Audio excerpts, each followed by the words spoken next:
Ce matin, épisode 308, on embraye sur un survol du secondary market de Vivi, voir s'il y a encore des opportunités présentes sur l'application. Je sais qu'il y a eu des rise in price pour une coupe de collectibles. On va voir s'il y en a encore à bon prix avec un bon potentiel. Ensuite, on parle spéculation avec les Marvel Mighties. On a Alex qui a dit « Les Mighty doivent être protégés à tout coup. » à tout prix. Donc là, on part en spéculation là-dessus. On va même faire un tour sur des brevets probablement lancés par Disney pour possiblement, peut-être un lien avec un Marvel game. So, yeah, that's it. On fait le tour de tout ça. C'est Jess, j'étais avec, bien sûr, TQ. Good morning. Bienvenue au VV Frog Show. Donc, first of all, ce matin, on y va avec les opportunités du marché dernièrement. Donc là, on a certaines pièces que je pense qui peuvent valoir la peine d'être accumulées, bien entendu, à coût de 3. Donc, first of all, hein, on a Dragon Girl Silver and Black. À mon avis, déjà, très beau collectible, qualité excellente. Ça nous vient d'un artiste quand même reconnu, style asiatique, ce qui veut dire probablement aller chercher des mint numbers du style le 88, 888. Il y a des chiffres importants pour les japonais. Le 12 est un chiffre important, si je me trompe bien.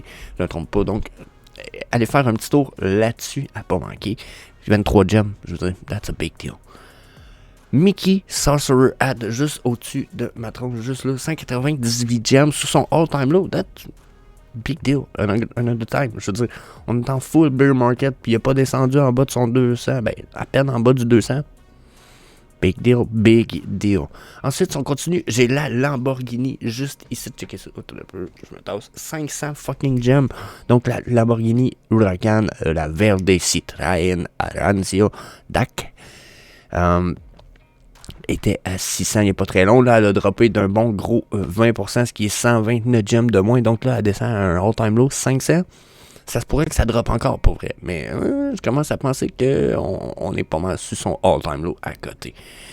Ensuite, si je continue, on a aussi le Agentic Jig avec un Steamboat Willie, juste ici. Je me mélange tout le temps de bord. Juste ici, la gang. Donc, Agentic Jig, big deal, c'est mon avis. Ensuite, on a Elsa, 150 putain de gems. Elle n'est pas sur son all-time low. Je veux dire, elle n'est pas sur le prix le plus bas qu'elle a déjà été. Je pense que son all-time low, c'est quoi? 150. On est à 4 gems du all-time low. Big deal. Homer and Bart, 88 gems, fucking pas cher. Wonder Woman, que j'ai pas encadré en fait. Si je me trompe pas, c'est la première apparition du Wonder Woman. Nice. Fucking nice. That's a big deal. Si on continue page 2, on a bien entendu, là encore une fois, Dragon Girl, celle-là, la Golden Pink. Je le répète, allez chercher les mint numbers, style avec oubliez les chiffres 4 et pensez au chiffre 8. Donc, petite info qui nous vient de mon bon chummy tonton flingueur. Donc, Big Mac, merci pour tout ça. On a aussi, c'est 3PO, 168, big deal. À ces prix-là, pour vrai, les prix sont tellement bons. Niaisez pas avec ça. Encore une fois, regardez, juste ici, Iron Man, 100 putain de 8 gems ici. That's it. Iron Man, that's a big deal. Je veux dire, c'est dans les top 5 super-héros de Marvel, ça, je pense. Iron Man, 108. Puis, on pourrait terminer nos petits survols du market avec deux autres opportunités. Déjà, le Luke Skywalker Animated à 57. Est-ce que je pense que ça peut dropper plus bas? Oui. Il y a eu comme un du FUD parce que c'est 3 pièces pareilles pour Luke Skywalker. Ça reste une first appearance. Ça reste Star Wars. Ça reste juste 57 gems sous le prix du drop. Je veux dire, yeah, big deal. Puis, même chose pour la Harley Quinn qu'on a juste à côté. 56 gems.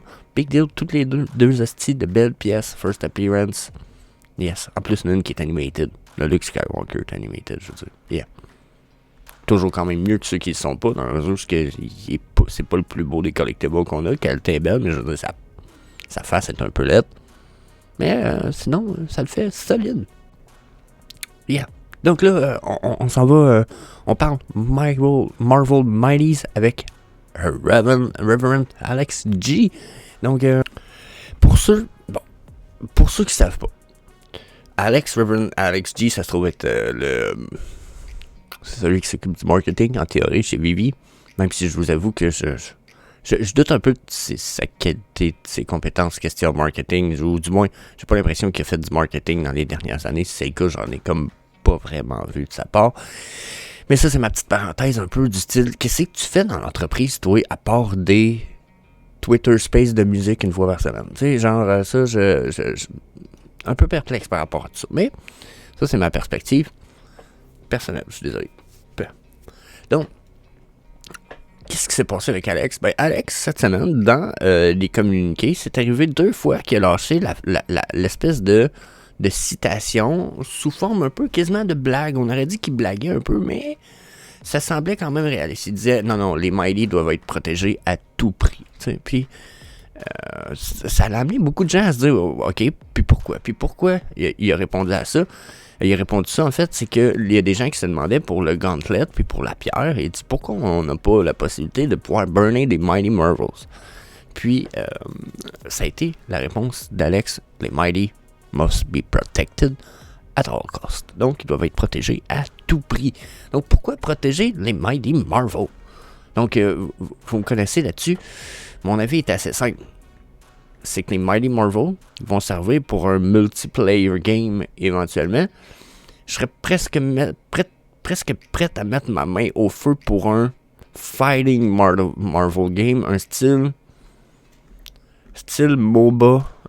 Pour ceux qui ne savent pas c'est quoi un MOBA, c'est un Massive Online Battle Arena. On pourrait dire que Fortnite est un MOBA jusqu'à un certain point. Okay? Donc, je pense qu'on s'en va vers un jeu multiplayer de combat. Ils ont tous des stance combat style, genre comme si, tu sais, même Ghost Spider qui est comme en train de se déplacer. On dirait qu'ils ont tous des poses de combat, carrément, des combat stance. Ça me donne vraiment un feeling qu'on a un potentiel pour eux autres qui ait de l'utilité, puis un lien, une game de lien avec tout ça. Surtout avec ce qui vient d'être ajouté par Alex. Il nous dit qu'ils doivent être protégés à tout coup. Je me dis, fuck yeah. Là, c'est sûr que tout ça fait de bon les prix. Regardez, 69 Green Goblin, il est rendu à 110. Ça a été comme ça pour la plupart des Marvel Mighty. J'en ai suggéré beaucoup. Puis ils ont tous monté de prix depuis qu'Alex a dit ça. Il y en a qui ont quasiment doublé de prix depuis qu'Alex a dit ça. Donc, s'il y en a qui ont été wise et qui m'ont écouté, vous êtes probablement dans le bon temps pour faire un peu de flipping. Checkez bien ça, parce qu'il y a peut-être des pièces qui ont boosté quand même pas mal. Donc, ça, c'est déjà first of all. Ensuite, là, tout ça, là, c'est du big pièce. Là. Regardez, Sam Wilson qui était à 3,65, qui a passé à 8 et 20. Genre, là, il est redescendu à 5, mais vous voyez à quel point les prix ont bougé quand même pas mal. Ça rend le tout quand même sensiblement intéressant, si vous voulez mon avis. Puis ça me permet mais ça m'a amené à aller faire une petite recherche, à savoir, OK, on va work un peu, qu'est-ce que c'est, NFT, game, Disney, y a-t-il quelque chose qui se prépare, tu sais, je sais que Marvel appartient à Disney, puis quand on fait des recherches sur Marvel directement, c'est plus dur de trouver des applications de la part de Marvel directement. J'ai l'impression qu'on va les trouver par rapport à Disney. Puis là, on peut reculer loin. Si on va jusqu'en 2000, dans toutes les patents qui ont été faites sur Disney, il y avait le mot Disney NFT Endgame d'inclus dans le brevet. Okay? On recule jusqu'à 2021. Ce qui veut dire il y a 1 an et demi quasiment, au mois de novembre. Okay? Le 30 de novembre, il y a eu ça qui a été droppé. Okay? Un système et une méthode pour le blockchain token give pour gaming. OK, on était comme OK, Disney, c'est Pocket Full of Quarter Inc. Donc, j'ai pas été voir c'est quoi l'entreprise. Ça pourrait être intéressant d'aller fouiller un petit peu de ce côté-là. En 2022, on a eu ici, encore une fois, système et méthode pour générer un Paper Ghost artifice dans un environnement virtuel. Cool. C'est lequel ici? C'est celui-là.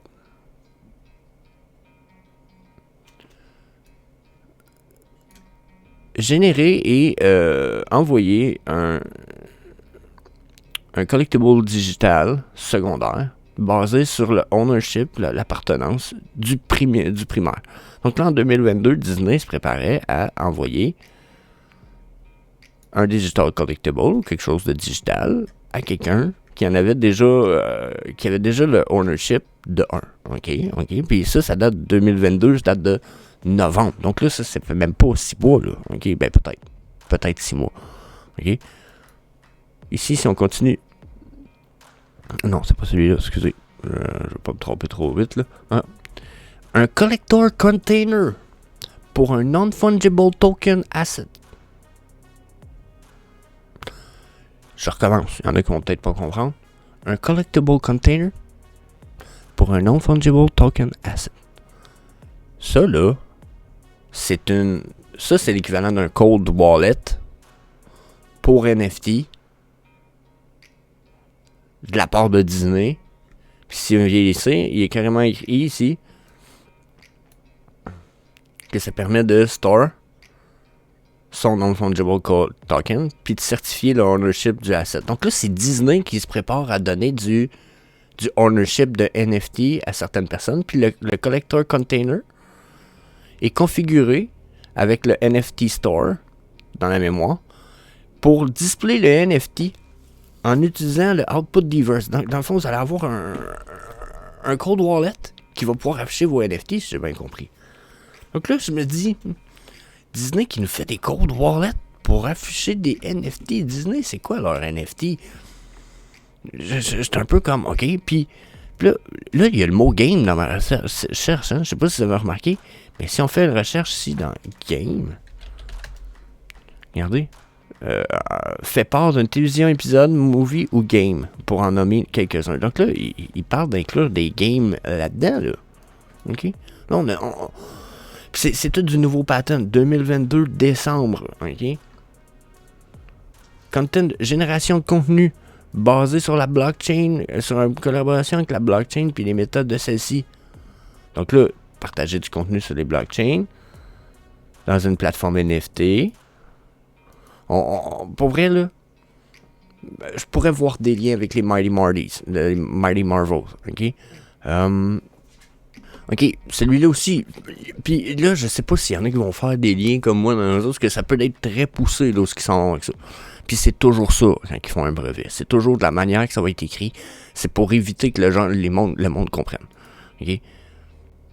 Un système et des méthodes pour compiler des expériences sommaires basées sur des vraies expériences du monde. Ça pourrait être la création de NFT, exemple, pour les ajouter basés sur des vraies expériences du monde. Ça peut être... Putain, ça peut être un paquet d'affaires quand j'y pense, là. Puis là, c'est patenté en lien avec Disney, Game et NFT. Puis là, regardez un petit peu, juste ici, OK? Vous voyez, checkez ici, là. L'identité de l'utilisateur est vérifiée. Et c'est un non-fungible token qui est inclus dans un wallet qui est associé à l'utilisateur qui peut déterminer le digital assets. Donc là, encore une fois, on est dans l'identification personnelle par des NFT dans des wallets. Donc là, il y en a qui posaient des questions dernièrement. Interopérabilité, Disney, est-ce qu'on va en avoir? Je pense que oui. Je pense que c'est le signe. Ils nous parlent de wallet, d'interaction externe, etc.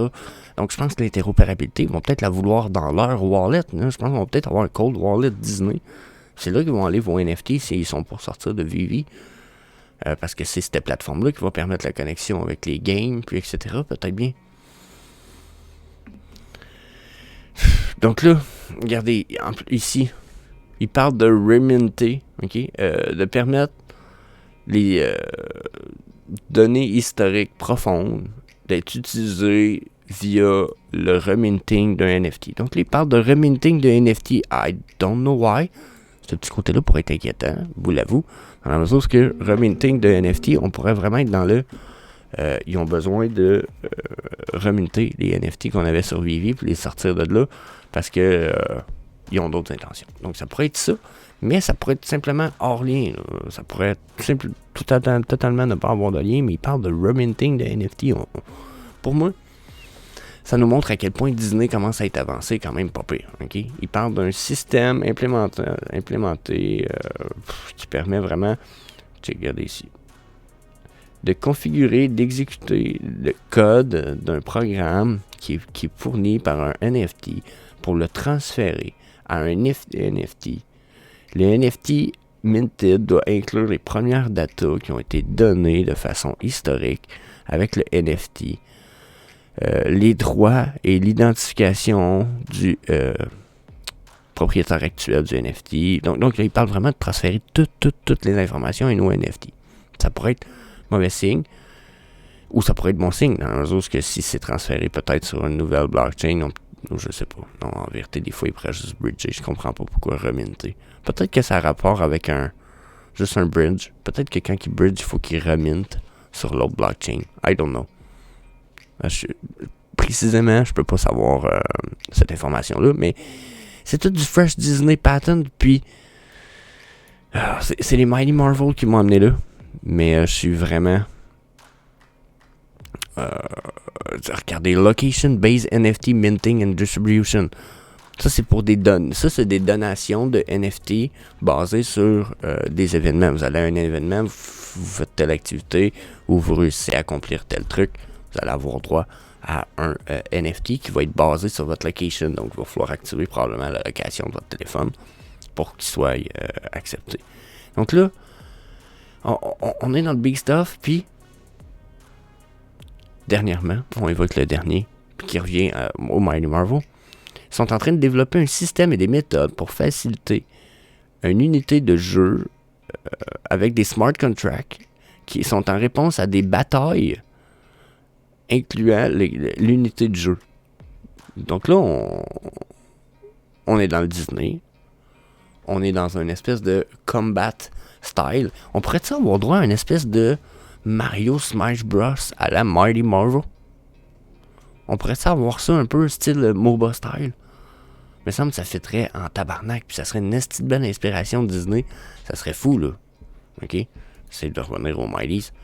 Imaginez les Mighties dans une espèce de Captain Smash Bros. Bon, là, c'est le bout que j'ai été obligé de faire couper au montage à cause du chien et du chat. Je sais plus, je suis rendu où. Ça me fait chier. On est rendu déjà à 17 minutes de vidéo. Il faut que j'arrête. Mais regardez. Quand même. Je pense qu'on est dans du gaming style. OK? Genre... Puis en plus, il parle de donner des NFT à celui qui va être gagnant. En tout cas, je vous le dis, il y a du stuff à aller voir là. Donc yes, that's it, that's all. Ça fait le tour. Donnez-moi votre avis, bien entendu, sur les réseaux sociaux, les commentaires. C'est pas déjà fait, vous pouvez fracasser le bouton d'inscription à la chaîne. Puis, that's it. Peace. See you later, alligator.